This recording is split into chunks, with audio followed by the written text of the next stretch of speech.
जय श्री हरि। जय अगहन मास प्रभु की असीम महिमा। आज हम सब यहाँ एकत्र हुए हैं अगहन मास महात्म्य के 11वें अध्याय की पवित्र कथा को सुनने और समझने के लिए।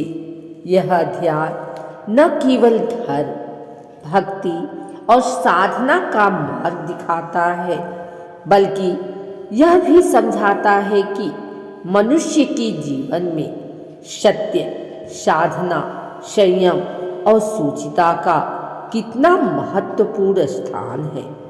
जैसे जैसे हम इस कथा के प्रत्येक प्रसंग में आगे बढ़ेंगे, आत्मा में एक नवीन शांति, एक नवीन तेज और एक नवीन भक्ति भाव जागृत होता चला जाएगा।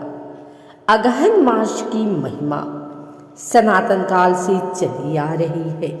देवताओं, ऋषियों, महर्षियों और स्वयं भगवान ने इस मास को अत्यंत शुभ, अत्यंत पुण्यदायक और अत्यंत कल्याणकारी बताया है। कहा जाता है कि जब पृथ्वी पर अधर्म बढ़ने लगे, मनुष्य के हृदय में दया, शील और सदाचार छिड़ पड़ने लगे, तब इस पवित्र अगहन मास का आगमन जीवन में दीपक की तरह प्रकाश देने के लिए होता है। इस 11वें अध्याय का आगाज भी इसी दिव्य भावना के साथ होता है। पुराणों में वर्णन आता है कि हिमालय की पवित्र चोटियों के समीप जहाँ शीतल पवन बहती थी और जहाँ ऋषियों का आश्रम स्थित था, वहाँ एक अत्यंत प्राचीन घटना घटी। एक ऐसी घटना जिसने न केवल देवताओं को विचलित किया, बल्कि संपूर्ण त्रिलोक में एक अनोखी चेतना भी जागृत कर दी। इस अध्याय की कथा उसी घटना से प्रारंभ होती है।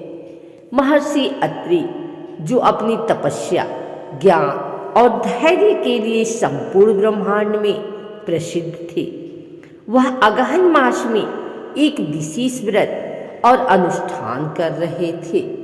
कहते हैं कि उनकी तपस्या इतनी प्रबल थी कि सूर्य की किरणें भी उनके आश्रम के समीप जाते हुए मध्यम प्रतीत होती थी। वन में शांत वातावरण था, परंतु उनकी तपस्या से एक अद्भुत ऊर्जा चारों ओर फैल गई।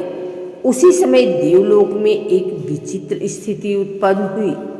असुरों का प्रभाव बढ़ रहा था, मनुष्य पथ भ्रष्ट हो रहे थे और पृथ्वी पर धर्म का क्षय होने लगा था। देवताओं ने विचार किया कि यदि यही स्थिति रही तो तीनों लोकों का संतुलन बिगड़ जाएगा।